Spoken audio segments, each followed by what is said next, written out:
Un instante, una foto.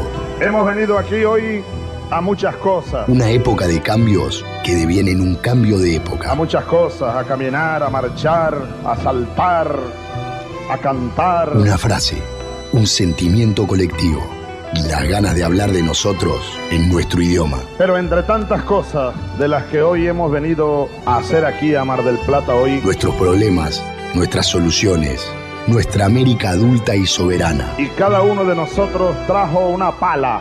Un fantasma recorre Europa y el mundo entero. Una pala de enterrador. Un continente que expone a la faz del mundo entero sus conceptos, Una pala de enterrador. sus fines, sus aspiraciones. Y una frase que lo resume todo, Porque aquí en Mar del Plata gritada en el lugar indicado, está la tumba del Alca. en el momento exacto. Vamos a decirlo. Alca, Alca, al carajo. A partir de este momento, Alca, Alca, al carajo. las fronteras se abren y la patria se agranda. Esto es Al Carajo.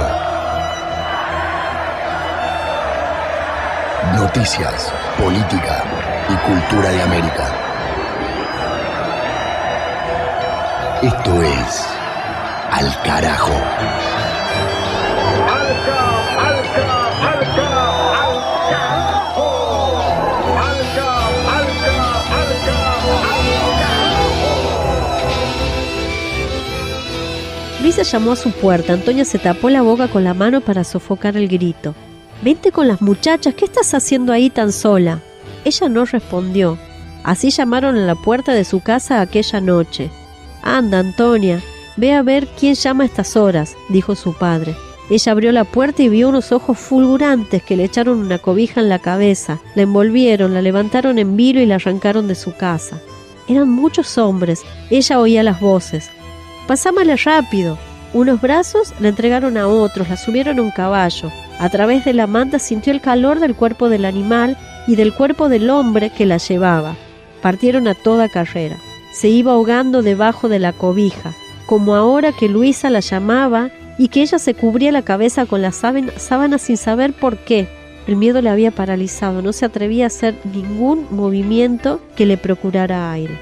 Nunca tuvo más miedo hasta que se encontró a solas, envuelta en la cobija, frente al coronel Justo Corona. Bienvenidos, bienvenidas a Al Carajo Radio, noticias, política, cultura y música de América Latina y el Caribe. 11º episodio de la 17ª temporada, transitando el mes de mayo del 2026. Inicio de recorrida por el mapa con un nuevo pasaje del libro elegido para acompañarnos, la novela de la mexicana Elena Garro, Los recuerdos del porvenir, disparador literario para empezar a desplegar los títulos informativos país por país y región por región. Vamos a hacer enlaces con crónica en voz propia desde República Dominicana, desde El Salvador, desde Panamá, más Brasil, más Venezuela, más Haití. También habrá cine, en esta oportunidad de Cuba, con Paloma Carreira Griot. Historia, con Juan Francisco Martínez Pería y la figura de Eva Perón, de Argentina al sur global. Y para la música aparece en nuestra agenda Silvio Rodríguez, el cantautor cubano, el trovador histórico, que empezó una nueva gira por América Latina, como siempre lo hace, con un concierto gratuito desde las escalinatas de la Universidad de La Habana, y a partir de ahí sale a girar por todo el continente. Y además estrenó colaboración musical con el músico argentino-español Alejo Stivel, con una canción que vamos a escuchar en unos minutos, luego de dar la primera vuelta por los kilómetros del continente, desplegando los primeros títulos informativos en pleno desarrollo. Allá vamos, con la actualidad, la música y la cultura de la patria grande. Del Atlántico a los Andes, del cerro a la cordillera. Al Carajo. Las noticias de América.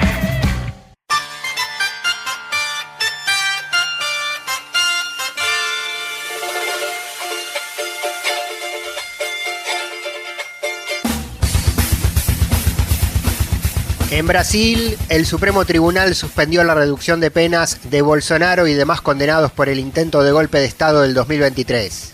La decisión fue tomada por el juez Alexandre de Moraes, quien quedó a cargo de analizar la constitucionalidad de la llamada ley de dosimetría, impulsada por los bloques de derecha y aprobada por el Congreso en 2025. La normativa introduce criterios que flexibilizan las penas por delitos cometidos en contextos de multitud o ataques contra el Estado de Derecho, favoreciendo directamente al expresidente Jair Bolsonaro, sentenciado a 27 años de prisión, y a ex generales, ex ministros, policías y militares encontrados culpables por la justicia en la misma causa. El conflicto de poderes se elevó tras la promulgación de la ley, firmada por el presidente del Congreso, Davi Alcolumbre, luego de que el legislativo rechazara el veto de la ley decretado por el presidente de la República, Luis Ignacio Lula da Silva. Frente al apuro del sector político bolsonarista, el juez Moraes argumentó que existen acciones directas de inconstitucionalidad pendientes de análisis y sostuvo que la suspensión es necesaria por seguridad jurídica hasta que la Corte Suprema defina si esa reducción de penas respeta o no la Constitución Federal. Entre otros puntos, se cuestiona que una disposición del Congreso pretenda funcionar como una amnistía encubierta para quienes atentaron contra la democracia, invadiendo de esta manera el poder legislativo, las decisiones del poder judicial. Al carajo.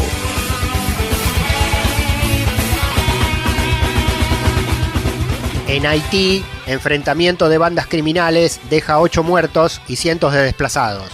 Los hechos violentos ocurrieron de manera simultánea en varios barrios de la zona norte de Puerto Príncipe, capital del país. Los tiroteos y emboscadas fueron protagonizados por los grupos armados Pierre Six, Canaan y la organización Chen Mechan, esta última liderada por el ex policía Jimmy Cherizier, alias Barbecue, quien abandonó la fuerza pública y se enroló en este grupo irregular junto con otros ex uniformados. El conflicto generó un éxodo masivo de vecinos y familias de las zonas afectadas, quienes abandonaron sus casas ante el riesgo de vida. A la caótica situación se sumó la acción de la pandilla Grand Grif de Sivien, que atacó a un grupo de motociclistas, provocando la muerte de 8 personas y heridas graves a otras 3. Pobladores y testigos denunciaron que todo ocurrió ante la inacción de la policía, superada en número y capacidad por los pandilleros. Una vez más, responsabilizaron directamente al gobierno central por haber abandonado la seguridad ciudadana en la periferia capitalina ante el avance de las bandas armadas, muchas de las cuales tienen vínculos y complicidad con las propias fuerzas policiales. Al carajo.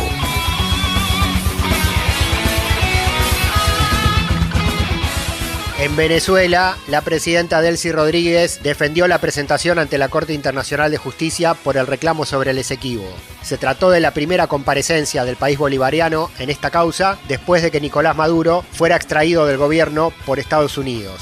El diferendo histórico es por la soberanía territorial de la región ubicada entre las fronteras actuales de Venezuela y Guyana, reclamada por ambas naciones y que llevó en los últimos años a una escalada de tensión diplomática elevada por la convocatoria de Maduro a un plebiscito en el año 2023 que lo mandató con mayoría absoluta para litigar en el Tribunal de La Haya. La actual presidenta encargada, en el Palacio de Miraflores, informó en conferencia de prensa del avance del caso, ratificando la adhesión total al Acuerdo de Ginebra que plantea al diálogo político y las negociaciones pacíficas como únicas vías para la resolución de controversias. En esta línea, Delcy Rodríguez felicitó al equipo de investigación histórica que dirigió el embajador Samuel Moncada para refutar el intento de Guyana de validar un laudo de 1899, el Tratado de Washington de 1897 y la delimitación de 1905, a las que Venezuela considera inválidas por haberse impuesto bajo dominio colonial británico del territorio en disputa. Además, la mandataria encargada ratificó que su administración está preparada para avanzar en una negociación directa y llamó a respetar el proceso de descolonización previsto originalmente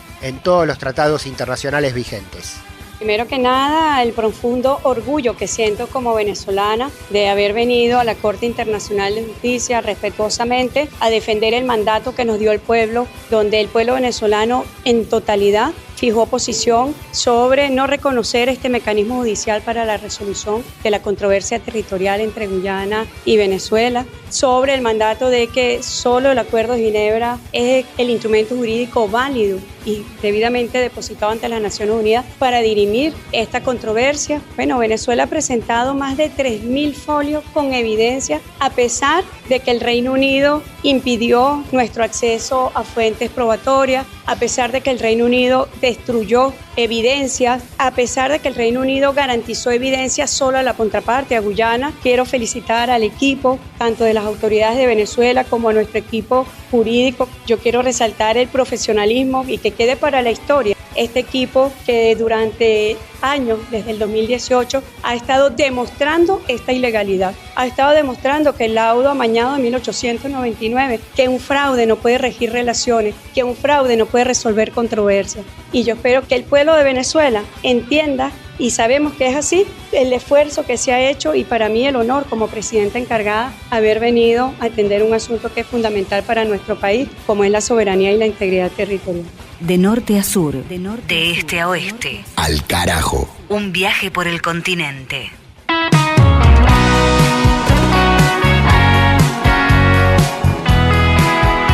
Y llegó la música. Colaboración plurinacional. Silvio Rodríguez, de Cuba, Alejo Stivel, de Argentina, hacen Déjame en paz. No me perdonas los ojos y tampoco la ceguera. No me perdonas ser cojo ni andarín en primavera. No me perdonas la herida, no me perdonas la suerte, no me perdonas la vida, ni me perdonas la muerte. Déjame en paz, déjame. Conciencia que todo nombra, Déjame, hay que tener paciencia, déjame, con esta sombra. Quiero vivir tranquilo con tu presencia. Yo soy un tipo normal, trátame con otra ciencia. No pido que me perdones, ni que seas complaciente, solo que me des canciones que le sirvan a la gente. Como cualquiera he pecado, como cualquiera lo asumo, ni más ni menos que humano, ni menos ni más que uno. Déjame en paz, Déjame, conciencia que todo nombra, déjame, hay que tener paciencia, déjame, con esta sombra. Y quiero vivir tranquilo con tu presencia. Yo soy un tipo normal, trátame con otra ciencia. ten piedad de mí, ten piedad de mí. Ten piedad, ten piedad de mí. Ten piedad de mí. Ten piedad de mí. Ten piedad, ten piedad de mí. Ten piedad, ten piedad de mí. Ten piedad Ten piedad de mí. No juzgues con las leyes de los dioses a este simple mortal.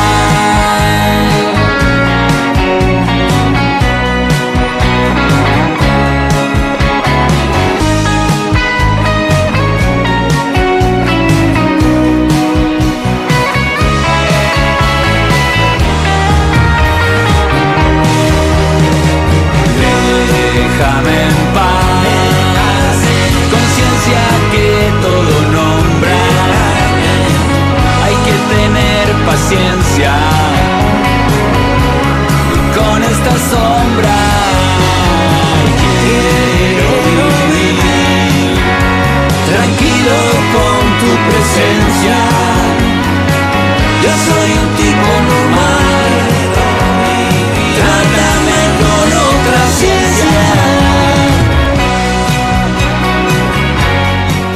Letra de Silvio Rodríguez, música de Alejo Stivel, quien fuera cantante de la banda argentino-española Tequila, que compartía con el también argentino Ariel Roth, acá esta colaboración entre Silvio, el trovador cubano, y Estíbal, que dio como resultante esta Déjame en paz que acabamos de escuchar. Las luchas políticas, las luchas sociales de la región tienen su lugar. Al carajo.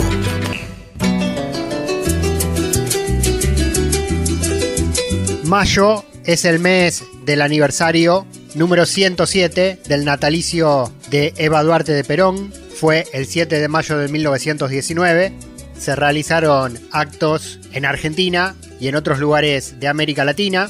Aprovechamos esta agenda en nuestra columna de historia que nos lleva a referenciarnos al peronismo como movimiento político para ponerlo en plano regional, como emergente en su época y con la vigencia de esas banderas en la actualidad.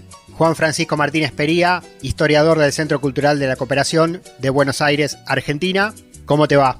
Hola Pablo, ¿cómo te va? Como bien decías, vamos a estar hablando de esa mujer, ¿no? De Evita, una figura única en nuestra historia que ha sabido de mujeres lideresas e importantes. Yo siempre cuando hablo de Evita empiezo señalando que el peronismo tiene muchas similitudes con otros movimientos de América Latina, ¿no? Esto es algo que en Argentina muchas veces incluso los peronistas no tienen muy presente, ¿no? En Argentina hay una mirada como muy argentinocéntrica y muy eurocéntrica a la misma vez, y generalmente cuando se habla del peronismo o se lo ve como algo muy positivo o como algo muy negativo, pero generalmente las referencias con lo cual se lo compara tiene más que ver con movimientos del norte, ¿no? Y sobre todo aquellos que impugnan al peronismo lo han sistemáticamente identificado con el fascismo, incluso con el nazismo o con el franquismo, pero aquellos que defienden el peronismo, aquellos que son peronistas, en general no tienen mucho conocimiento de las similitudes del peronismo con otros movimientos latinoamericanos de la época. Si nos vamos a tiempos más recientes, digo, por una cuestión de cercanía en el tiempo, todo el mundo sabe que el kirchnerismo tuvo vínculos, ¿no?, con la experiencia política en Venezuela, ¿no?, con el chavismo, con Lula, con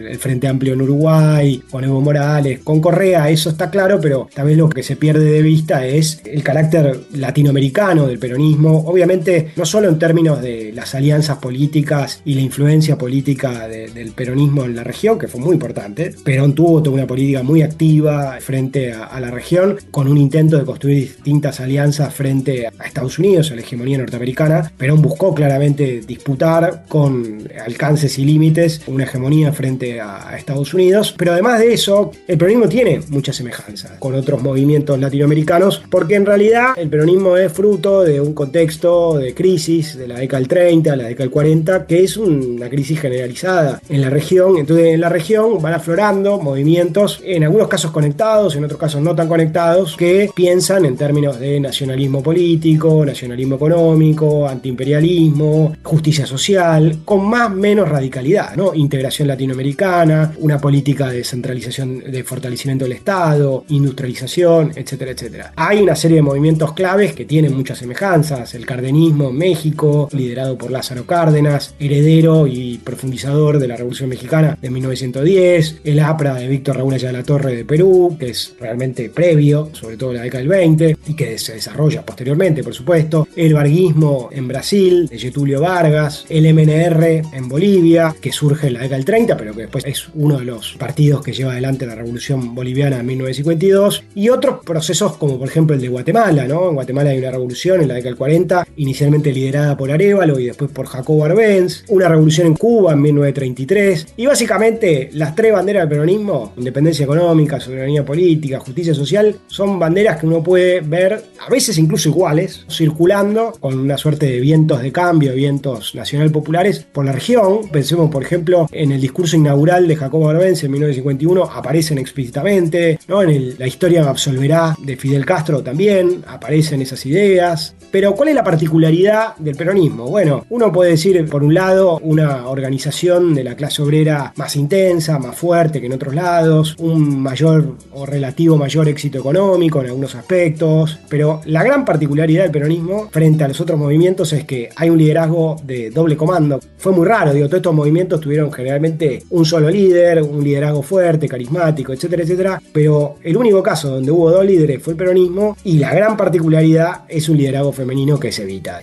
eso lo hace único frente a otros movimientos que comparten similitudes, como te decía antes Pablo, y no es casualidad que Argentina haya tenido la primera presidenta en la región y en el mundo, que fue Isabel, más allá de lo que podamos después decir sobre Isabel, no es casualidad, y obviamente después el liderazgo de Cristina Fernández de Kirchner, que es también heredera y continuadora de la figura de Evita y de este rol tan importante de las mujeres en la política argentina.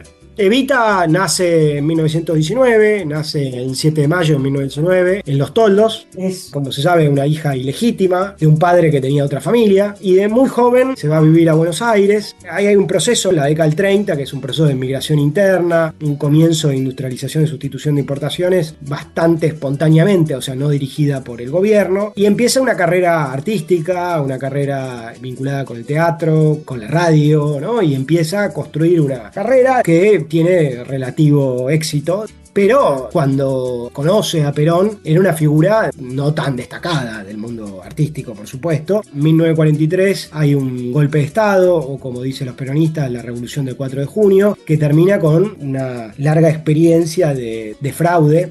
Ese periodo en Argentina, Juan, se lo conoció como la década infame, con la herramienta del llamado fraude patriótico para evitar que las elecciones formales reflejen la verdadera voluntad popular. Sí, Pablo, en gran medida fue un intento de la oligarquía terrateniente y de la élite tradicional de reconstruir la Argentina oligárquica, ¿no? De reimponer, ¿a través de qué? A través de la reimposición del fraude e intentando reconstruir también la lógica del modelo agroexportador que había entrado en crisis en 1930. Fracasan, digamos, la oligarquía terrateniente fracasa en ese proceso, pero además es una década donde hay grandes cambios. Empieza a haber una industrialización por sustitución de importaciones, más bien espontáneamente, no es un proyecto de la oligarquía, para nada, pero como Inglaterra ya no tenía la misma capacidad económica de antes de exportar o importarnos a nosotros un montón de productos, bueno, esos productos se empiezan más o menos a producir acá de manera bastante precaria, obviamente. Por otro lado, también hay un proceso de migración interna, como comentábamos antes, la propia Evita puede ser vista como eso. Empieza también a surgir un discurso nacionalista popular, representado en esa época fundamentalmente por Forja, con figuras como Arturo Jaureche, Raúl Escalante Ortiz, Homero Mansi, que plantean un nacionalismo popular latinoamericanista antiimperialista, del cual el peronismo va a ser gran heredero. Y lo que hay en definitiva es una gran crisis del liberalismo, una gran crisis de la oligarquía que se expresa en obras como Cambalache, ¿no? De Discépolo, con un tango de protesta, por decirlo de una manera, en esa época, y que empieza a terminar con el golpe o la revolución de 1943, que fue un golpe hecho por una logia militar, el GOU, que tenía distintos sectores internos y del cual emerge un coronel, que es Perón, que no era el líder de esa logia, ¿no? Y que empieza a llevar adelante una política fuertemente popular en favor de los trabajadores y en alianza y en diálogo con varios sectores obreros y sindicales, y es en ese contexto donde Perón va teniendo un crecimiento político cada vez más grande, y es en ese contexto que es muy conocido que, bueno, en el Luna Park, un evento en el Luna Park en favor de los damnificados por un terremoto que había habido a comienzo de año en 1944 en San Juan, se conocen Perón y Evita. Perón como una figura ascendente de la política argentina, ya para ese momento era secretario de Trabajo y Previsión Social, desde donde venía construyendo esa relación con los trabajadores y trabajadoras, y a la misma vez era ya para ese momento vicepresidente y ministro de guerra. Y ahí empieza un romance que era un escándalo, porque Perón era un militar mucho más grande que Evita, era viudo, ya había tenido una primera esposa que había fallecido, y Evita era una figura mucho más joven que él y además del espectáculo, ¿no? Entonces, bueno, un romance escandaloso que también da cuenta de algo que es muy importante, ¿no? Muchas veces a Perón se le asocia como un poco conservador en ciertos aspectos morales, porque Perón también en ese momento va construyendo una relación con la iglesia que va a apoyar en parte a su gobierno, pero lo cierto es que en gran medida Perón rompía no solamente con la hegemonía de la oligarquía en términos de las relaciones laborales, sino también con algunos preceptos de la moral de la época. En esa relación que se va construyendo hay un momento clave, obviamente, que es el golpe palaciego que sufre Perón. A partir de ya cuando va terminando la Segunda Guerra Mundial, aparece una gran presión de Estados Unidos en contra del gobierno, que en ese momento estaba liderado por Edelmiro Farrell, y particularmente contra la figura de Perón, y ahí aparece el famosísimo embajador Sproul Braden, ¿no? Que tiene muchas similitudes con lo que estamos viendo hoy con Trump, Marco Rubio y este tipo de bravucones, cowboys y multimillonarios, ¿no? Y Braden se pone a la cabeza de la oposición política y sobre todo considerando el gobierno como fascista, como nazi-fascista, y a Perón como gran representante de esa amenaza nazi-fascista en el continente. Esto deriva, digamos, en una famosísima marcha en septiembre octubre, de la Constitución y la Libertad, y finalmente a comienzos de octubre en el apresamiento de Perón en la isla Martín García. Ahí hay un momento muy interesante que es una famosa carta donde Perón le manda a Evita, donde le dice, bueno, hasta acá llegamos, ya está, después de esto nos vamos a la quinta, se acabó, nos olvidamos de la política, y ahí aparece el subsuelo de la patria sublevada, en términos de Raúl Escamilla Ortiz, que es la gigantesca movilización popular del 17 de octubre, que le tuerce la mano a la oligarquía y al imperialismo norteamericano, y que deriva después en el llamado de elecciones y el triunfo de Perón en febrero de 1946. Ahí empieza Evita lentamente a convertirse en una figura clave del gobierno de Perón. Evita tenía ya intereses políticos, preocupaciones políticas, no casualmente se acerca y se convierte en la compañera de Perón. Hay una foto que es bellísima, una de las fotos oficiales de la asunción de Perón, donde está Evita sentada en el sillón de Rivadavia y Perón parado al lado, pero es muy interesante cómo el centro de la escena lo ocupa Evita. Y hay que decir que, sin plantear que Perón construyó Evita, Perón le dio un lugar a una figura que tenía ya de por sí una personalidad muy fuerte y una gran clarividencia política. El aniversario número 107 del nacimiento de Eva Perón por Juan Francisco Martínez Pería, docente del Centro Cultural de la Cooperación de Buenos Aires, desde Argentina, en Alcarajo. Llegamos al punto de la historia, Juan, en el que Eva Duarte se empieza a convertir en Evita Perón y a ser protagonista central del debate público. Hay un momento de comienzo claramente de Evita teniendo un rol cada vez más destacado que tiene que ver con lo que se conoció como la gira del arco iris, ¿no? El viaje que hace en 1947 a Europa, a algunos países de Europa Occidental, y es sobre todo a partir de su vuelta que cada vez más Evita se convierte en una figura política muy destacada. Hay una cuestión clave que es el voto femenino. El voto femenino era obviamente una demanda importante del feminismo argentino y sobre todo del feminismo más de izquierda, socialdemócrata, socialista, anarquista.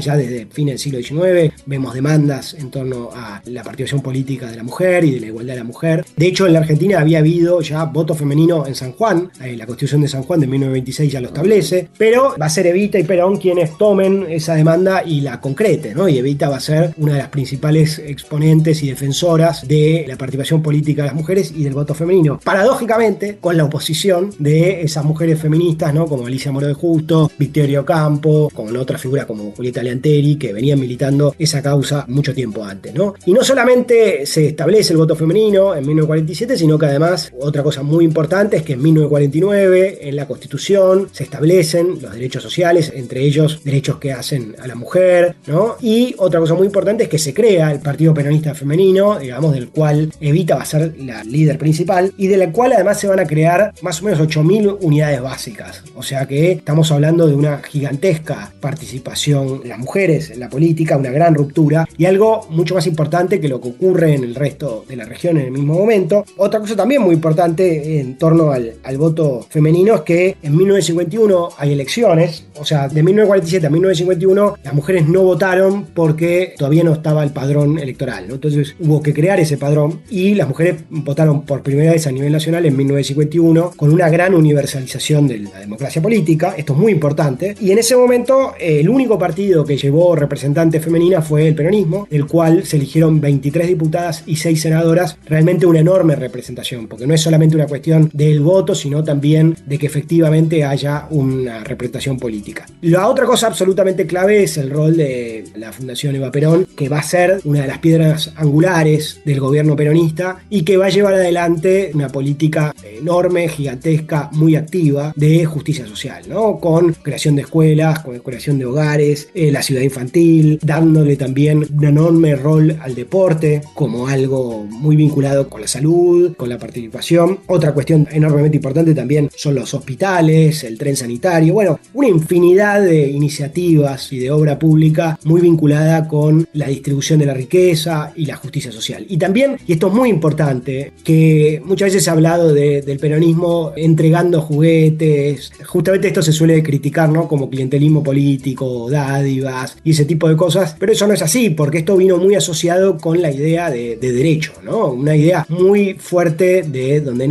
una necesidad nace un derecho, y la idea del derecho y la idea de la organización política popular, ¿no? De que ese derecho solamente se podía sostener en una movilización, una participación política fundamental, un gran proceso de organización y de concientización política popular que Evita jugó un rol absolutamente central al lado de Perón. Entonces la Fundación Eva Perón fue una de las las enormes iniciativas de Evita. Evita, que ya sabía que estaba enferma, digamos, los últimos años de su vida son años electrizantes, muy intensos, de un gigantesco compromiso, y ahí hay una serie de acontecimientos muy conocidos. Uno es ese intento de nombrar a Evita como candidata a vicepresidenta, con un gran cabildo abierto en agosto, en el cual hay un diálogo muy intenso también entre las masas, casi 1 millón de personas, ¿no?, en la 9 de julio, y Evita y Perón, que lamentablemente termina con una candidatura que no se concreta, ¿no?, donde ella termina diciendo, bueno, renuncio a los honores y no a la lucha. Se ha discutido mucho por qué esa candidatura finalmente no cuajó. Tiene mucho que ver con la presión del ejército, la presión de la iglesia, y bueno, y también la enfermedad de Evita, que no era tan conocida en ese momento. Y otro acontecimiento también muy importante que tiene que ver con el intento de golpe de Estado de 1951, donde Evita, para evitar, valga la redundancia, un nuevo episodio como ese, lo que hizo fue adquirir armas que buscaba repartir entre los trabajadores para crear milicias obreras. Algo que Perón finalmente no quiso hacer, se opuso y entregó esas armas al ejército. Evita fallece trágicamente a los 33 años de edad, ¿no?, el 26 de julio, y deja realmente un vacío enorme en el peronismo, deja de alguna manera rengo a ese doble comando que comentábamos antes, y si el peronismo tuvo dificultades a comienzo de la década del 50, en gran medida tiene que ver con eso, con esa falta de ese segundo liderazgo tan importante y tan fundacional. Evita es una figura al cual la oligarquía y los sectores antiperonistas nunca le perdonaron su carácter insumiso, su carácter revolucionario. Siempre insistió que el peronismo debía ser revolucionario, y la historia más trágica de todo esto que estamos contando tiene que ver con el secuestro de su cuerpo. Como es sabido, Evita fue embalsamada y sus restos fueron expuestos en la CGT, y cuando se dio finalmente el golpe de Estado, que fue triunfante porque hubo varios intentos, ¿no?, finalmente en septiembre de 1955 Perón fue derrocado, y una de las primeras cosas que hicieron fue intervenir la CGT y secuestrar ese cuerpo, ¿no?, secuestrar ese cuerpo que estuvo desaparecido, ¿no? Entonces Evita es una de las primeras desaparecidas en nuestra historia, y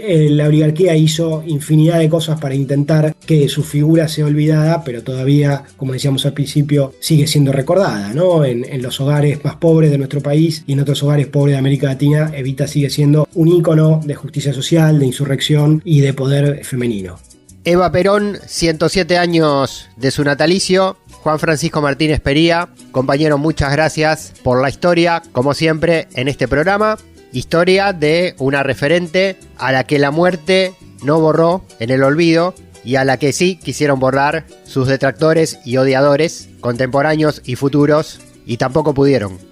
Sí, una de las cosas que hicieron fue, por ejemplo, la Fundación Eva Perón estaba en lo que actualmente es la Facultad de Ingeniería. Bueno, obviamente la Fundación Eva Perón desapareció, por supuesto, absolutamente, y esa fundación tenía arriba varias estatuas. Una de ellas era la de la justicia social, y la tiraron al río, ¿no?, lo cual también es muy premonitorio de lo que iba a pasar en la dictadura. Y otra cosa también terrible es que el edificio, digamos, el hogar presidencial quedaba en Barrio Norte, y tiraron abajo directamente el edificio donde vivían, ese palacio donde vivía Perón y Evita. Por haber vivido Perón y Evita ahí, lo demolieron directamente, ¿no? Entonces hubo infinidad de intentos de hacer olvidar su figura, que evidentemente tiene una inmortalidad que molesta, ¿no?, y sigue molestando.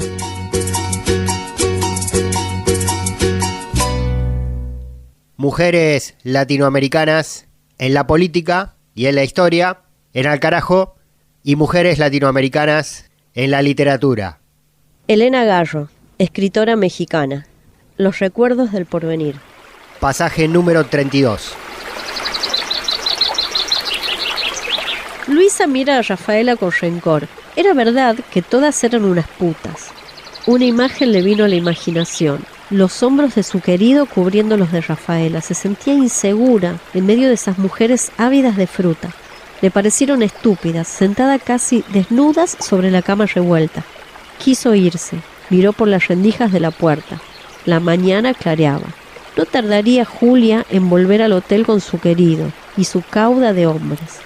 Durante el día las mujeres quedaban privadas de la compañía de los militares. Entonces se peinaban, se mecían en las hamacas, comían desganadas y esperaban la entrada de la noche, llena de promesas. A veces en la tarde paseaban a caballo, Rosa y Rafaela en sus monturas grises, Julia en su alazán, las tres riendo, con los pechos sueltos como pájaros, sus dijes de oro, sus espuelas de plata y un fuete en la mano que les servía para tirar de un golpe los sombreros de los hombres que no se descubrían a su paso. Sus amantes la seguían. Ixtepec, fascinado, las veía pasar mientras ellas nos miraban desde lo alto de sus ojos y se alejaban meciéndose en el polvo, al compás de las ancas de sus caballos. Al carajo. Al carajo. Identidad, música y cultura de América Rebelde.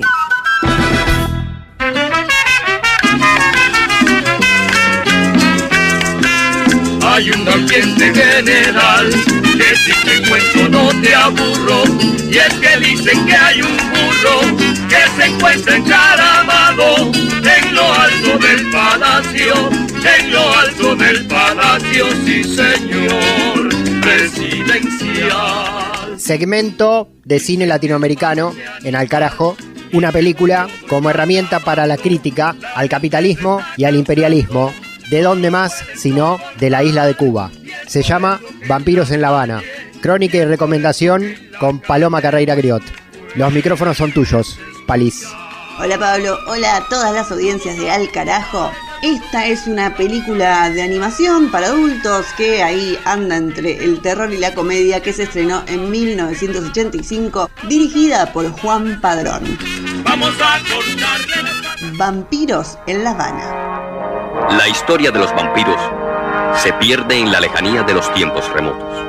Es solo en 1870 cuando los vampiros comenzaron a organizarse. Es un clásico del cine cubano que cuenta la historia de un científico vampiro que creó el Vampisol, que es una pócima revolucionaria que le permite a los vampiros pasar bajo de la luz del sol. El joven Werner Amadeus tomó sus escritos a su sobrino Joseph Emanuel y partió hacia las Antillas. Su fórmula exigía grandes cantidades de ron y piña colada. En cuanto a esta noticia llega a oídos de los grandes clanes de vampiros, todos van a viajar a La Habana para hacerse con el control de esta fórmula, y es acá donde comienza una disputa entre los vampiros europeos y los vampiros norteamericanos. En 1933, cuando el profesor von Drácula al fin estuvo seguro de que había dado en el clavo, la Capa Nostra amenazaba económicamente al grupo europeo. Y Cuba sufría la tiranía del general Machado. Joseph, como todos, luchaba secreta y ferozmente contra el hijo de perra, y sin saber que él mismo era un vampiro, se vio envuelto en otra guerra. Una guerra sorda y cruel. Una guerra de vampiros. El científico que creó el Vampisol en La Habana va a usar a su nieto, que es trompetista, Pepe, que sin saberlo fue un poco el sujeto de los experimentos para llegar a esta fórmula, y también va a ser perseguidos por los vampiros que se están peleando por ver quién va a controlar esta fórmula, quién va a dominar también el mundo. El país está revuelto, Joseph. La policía reprime a la gente sin preguntar mucho. Es peligroso. No sé, tío. Quédate. Está muy claro que esta película es mucho más que esta historia, que es entretenida, que está muy bien hecha, que escuchamos música cubana, que vemos dibujados paisajes muy interesantes de La Habana, pero también es una sátira contra el imperialismo y a favor de la libertad de los pueblos. Es muy interesante cómo muestran a estos dos clanes que representan a los dos poderes imperialistas defensores del capitalismo durante la Guerra Fría, Estados Unidos, Europa. También vemos cómo Estados Unidos busca mantener su predominio comercial y a la vez Europa busca recuperar su influencia colonial, intentando apoderarse de la materia prima de este vampisol. Y en el medio están los locales que buscan resistir frente a estas dos potencias y ofrecer gratuitamente la fórmula a todos los vampiros del mundo para que puedan disfrutar bajo el sol. Dicen que es malo ese animal y que con todo está acabando. La gente se está cansando, no lo pueden soportar. Y es por eso que en la calle, y es por eso que en la calle hoy tú puedes. Vampiros en La Habana es esta película de animación para adultos clásica del cine cubano del director Juan Padrón. Desde Cuba la pueden ver en las diferentes plataformas.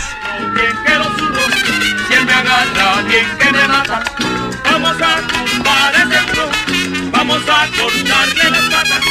Si lo agarro bien que lo zurro, si él me agarra bien que me mata. Ni tratados de libre expoliación, ni tratados como incapaces. Al carajo. Dejamos atrás la metáfora del cine y volvemos a la literalidad del testimonio informativo para seguir recorriendo América Latina y el Caribe. Ponemos en marcha enlace con El Salvador, donde distintos colectivos sociales se manifiestan en rechazo a las reformas constitucionales encaradas por el presidente Nayib Bukele. Informe con la periodista Katy Ventura, integrante del colectivo radiofónico del país centroamericano YSUCA.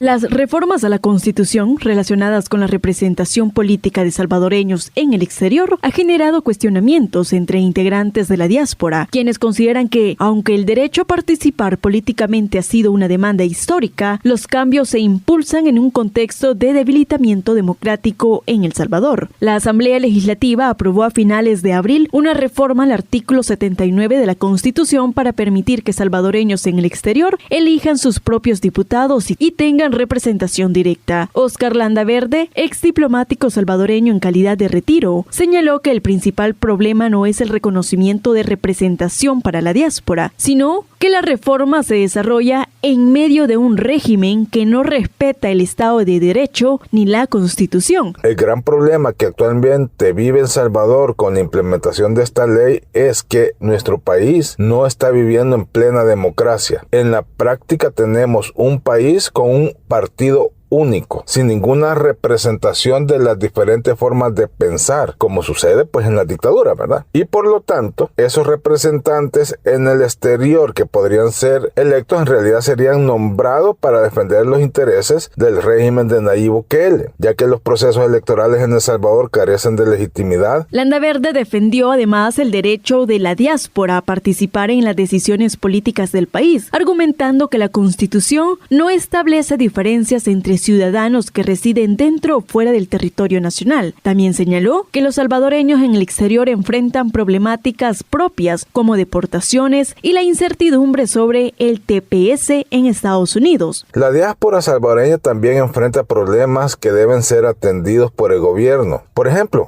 ahorita en Estados Unidos, actualmente nuestros compatriotas están enfrentando persecución y deportaciones, y también el TPS está corriendo peligro, y ninguna autoridad del gobierno de Bukele busca ayuda para sus conciudadanos, a pesar de que dice tener buenas relaciones con el presidente Donald Trump. Si tuviéramos diputados, representantes en la Asamblea, los salvadoreños en el exterior, estos podrían pedir cuentas al Ejecutivo y pedir explicaciones de por qué no se hace nada por defender el bienestar de nuestros hermanos salvadoreños en Estados Unidos. Asimismo, recordó que otros países como Ecuador, República Dominicana, Colombia e Italia ya cuentan con representación legislativa para sus ciudadanos en el extranjero. Sin embargo, instó en que la preocupación actual radica en las condiciones políticas e institucionales bajo las que se pretende implementar esta reforma en El Salvador. Desde Radio YSUCA en El Salvador informó Katy Ventura. Al carajo. Una mirada al sur desde el sur. Cruzamos el mar ahora en la continuidad informativa. Desde República Dominicana es noticia la inflación, la suba de precios de productos básicos. Lo están denunciando las pequeñas y medianas empresas y los comercios de proximidad. Suba de precios, baja de ventas. Reclamo contra el programa económico del gobierno de Luis Abinader. Crónica de la comunicadora Roxana Marmolejos de la red EUDK desde la Nación Caribeña. La Confederación del Comercio de Provisiones y Pymes de República Dominicana, Confecomercio, denunció que los precios de productos de consumo masivo siguen aumentando, contrario a lo que afirma el gobierno, y pidieron medidas para detener esta tendencia. Gilberto Luna, presidente del gremio, destacó alzas significativas atribuidas también al aumento de combustibles.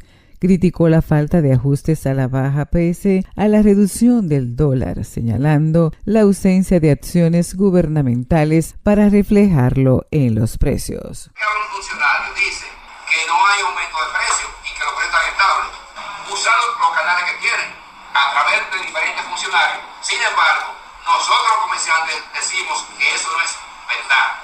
¿Por qué? Porque somos los que estamos recibiendo aumento de precios de las empresas en estos momentos. Entonces ellos se empecinan en hacer campañas diciendo que los precios están estables y no están estables, están subiendo. Es probable que algún producto, por la misma situación económica de la gran reducción en la venta que tiene el comercio, es probable que algunos productos no hayan subido, pero hay que decir las cosas como son. Finalmente advirtieron que la población se encuentra alarmada por el encarecimiento de la canasta familiar y reiteraron el llamado a las autoridades del área económica a diseñar e implementar políticas contundentes, reales y efectivas que contribuyan a estabilizar los precios de bienes y servicios en el país. Desde UDECA en República Dominicana les informó Rosanna Marmolijos. Al carajo. Una crónica de la región.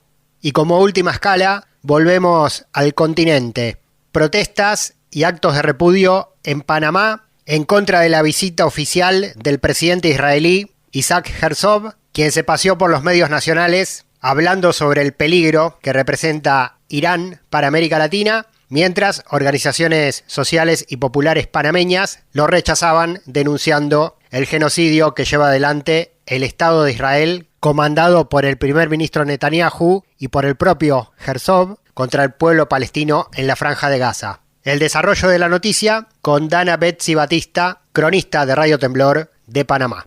Dicha visita es repudiada ya que representa al ente de ocupación colonial sionista, señalado internacionalmente por la Comisión de graves violaciones a los derechos humanos contra el pueblo palestino, incluyendo bombardeos, desplazamientos forzados, restricciones al acceso a alimentos y agua, así como otras acciones denunciadas. Además, Herzog fue objeto de denuncias penales en Suiza en enero de 2024, acusado por el genocidio que está cometiendo Israel en la Franja de Gaza desde octubre de 2023, donde han asesinado más de 70.000 palestinos, quienes en su mayoría son menores de edad y mujeres.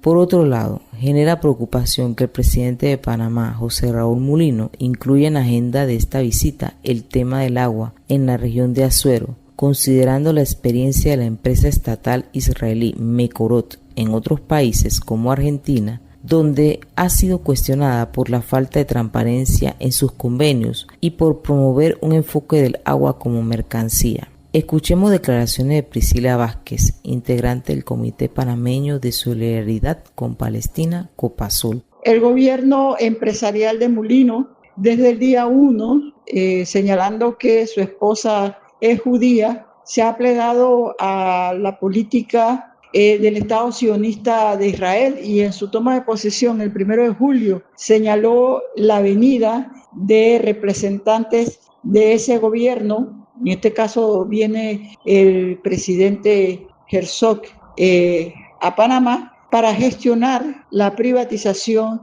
del agua, el agua que es un derecho humano, que sabemos cómo el Estado sionista de Israel le niega ese derecho humano a la población gazatíe, incluyendo a los niños y las niñas, en un razonamiento brutal, cuando si acaso hay agua potable, pero en general están tomando aguas contaminadas, porque esa es la política genocida que tiene este Estado. Rechazamos su presencia porque no podemos aceptar la presencia en nuestro país de representantes de ese Estado sionista que, violando todos los acuerdos internacionales, está en su política expansionista, bombardeando el Líbano y en aguas internacionales asaltando, torturando y secuestrando a la tripulación de la la flotilla Global Sumut.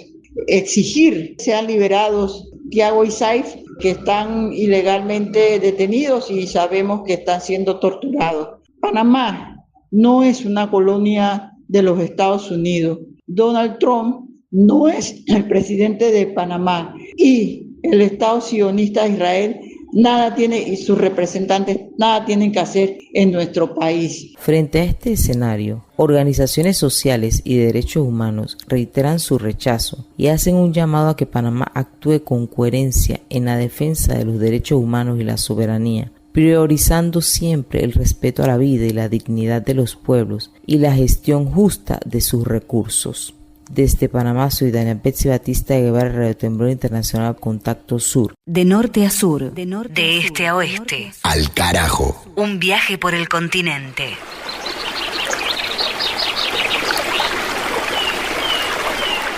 Elena Garro, Los recuerdos del porvenir. El forastero que ignoraba esta vida secreta y apasionada estaba aún hablando con Julia cuando el general llegaba al Hotel Jardín. Al verlo inclinado sobre ella, contaron después las lenguas, le cruza la cara con el rebenque. Mientras trataba a don Pepe de alcahuete, Julia, espantada, salía corriendo hasta la calle. Allí la alcanzó el general y juntos volvieron al hotel y entraron en su cuarto. ¿Por qué tuviste miedo, Julia? El general se acerca a su querida y le toma la cara entre las manos para verle los ojos. Era la primera vez que Julia se asustaba ante una de sus caleras. La joven le sonrió y le ofreció los labios. Julia, ¿por qué tuviste miedo?, suplicó otra vez el general, pero ella, como una gata, escondió la cara entre los hombros de su amante y le besó la garganta. Dime quién es, Julia. La joven se desprendió de los brazos de su amante y sin decir una palabra se tendió en la cama y cerró los ojos. El general la contempló largo rato. Las primeras sombras naranjas de la noche entraron a través de las persianas. Francisco Rosas salió de puntillas. Se sentía vencido por el silencio de su amante. Cerró la puerta con precaución y llamó con ira a don Pepe Ocampo. Ese día mi suerte quedó echada.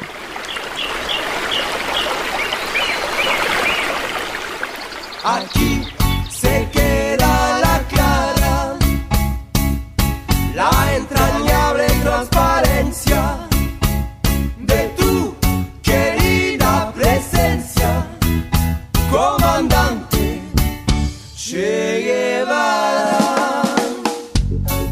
Gracias a Mavi Sosa con las lecturas en este episodio de Al Carajo. Empezamos a despedir el 11º capítulo de la 17ª temporada, año 2026, Los recuerdos del porvenir de Elena Garro, el libro que nos acompaña. En esta oportunidad, la sección de cine latinoamericano, al comando de Paloma Carreira Griot, presentó el clásico cubano de animación Vampiros en La Habana, metáfora del imperialismo capitalista en visión revolucionaria. Para la columna de historia, Juan Francisco Martínez Pería trajo a Evita Perón en el mes de los 107 años de su natalicio y la importancia persistente de su figura en toda América Latina, todavía en el presente. Y las noticias fueron desde Brasil y el freno judicial a la reducción de penas de Bolsonaro. En Haití, la situación de anarquía y violencia ciudadana creciente y descontrolada en el marco de la crisis eterna que vive la nación caribeña. En Venezuela, los avances del litigio por la soberanía territorial del Esequibo y las presentaciones del gobierno de Delcy Rodríguez en la Corte Internacional de La Haya, más la inflación en República Dominicana, los rechazos a las reformas constitucionales del presidente Nayib Bukele en El Salvador, más la conmoción y el repudio por la visita del presidente del Estado de Israel a Panamá en medio de un gigantesco operativo represivo y del rechazo de las organizaciones populares del país centroamericano que denuncian la comisión de un genocidio contra el pueblo palestino en la Franja de Gaza. Y para la música, hicimos sonar nueva canción de Silvio Rodríguez, el cubano, en colaboración con el compositor argentino Alejo Stivel, completando el temario que hemos desarrollado durante 60 minutos radiofónicos. Mi nombre, Pablo Daniel Ovín, en la conducción y producción periodística. Cerramos con la canción de siempre, diciendo hasta siempre, hasta nuestro próximo encuentro. A la brevedad, en nuestro canal de YouTube y en todas las radios comunitarias, populares, campesinas, indígenas, públicas y universitarias de Argentina, Chile, Bolivia y Uruguay, que nos transmiten semana tras semana. Nos volveremos a encontrar. Será hasta entonces. Muchas gracias. Che Guevara.